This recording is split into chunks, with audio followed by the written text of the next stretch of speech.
Alright, hey everybody from YouTube. Plenty of people have scrapping videos. I just basically got started, so this is like one of my first official videos.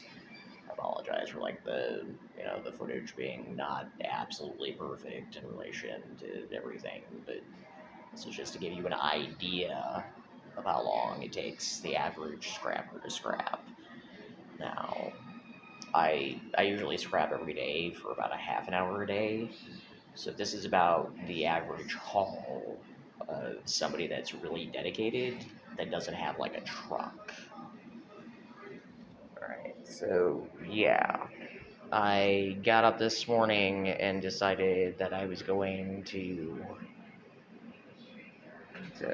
actually like go out, and I found a fan and I scrapped a fan, and as you can see, like my fan motor is of course sticking to my CP unit stuff and all sorts of other stuff. This is, and while it's like a sloppy scraps assortment, I'm basically keeping steel in like little plastic baggies as of right now.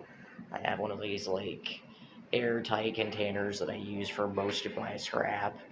I mean, people might think this is funny and everything, but this is about how well I sort at this point in time.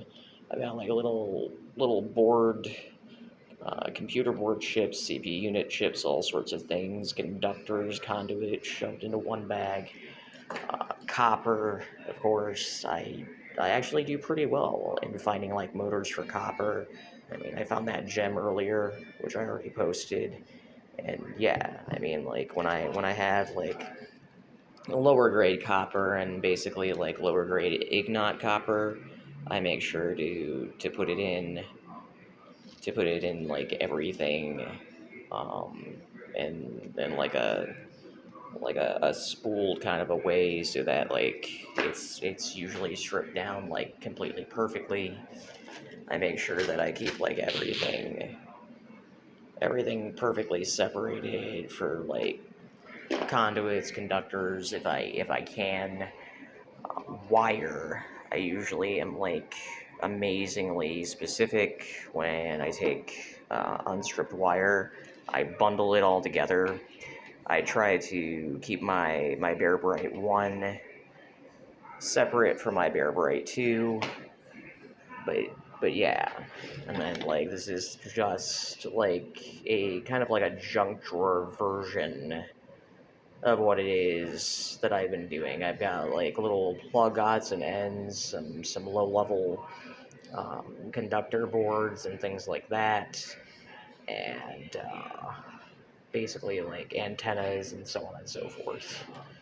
So yeah, camera quality being what it is and everything like that. Now you have an idea. This is about probably, I don't know, not including the scrap time, about, I'd say, 20 to 30 minutes total of finding stuff, breaking it down, and then the scrapping time on it probably amounted to about an hour. I mean, just to separate it, to sort it, the longest period of time went for like this, which would be, uh, copper grade number 2 within the bag to get it out of the wire, which is basically something that's like this.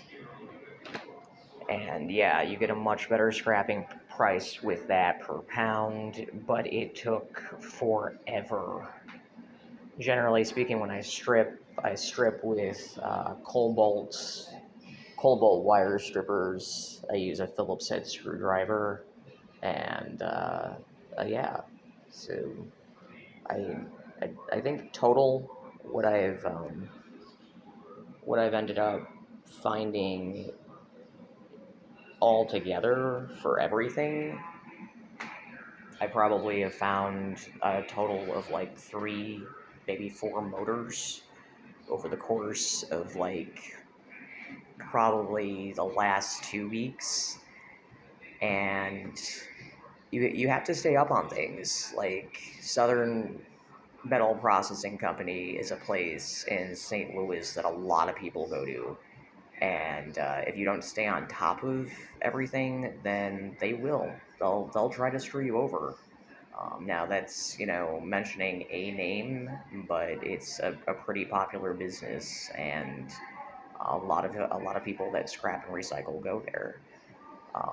And yeah, I would, if you're in St. Louis, I would definitely show up there for a legitimate scrapping experience. But you have to make sure that they're categorizing every little thing appropriately, and that what they're doing is something that is in finding with your personal research.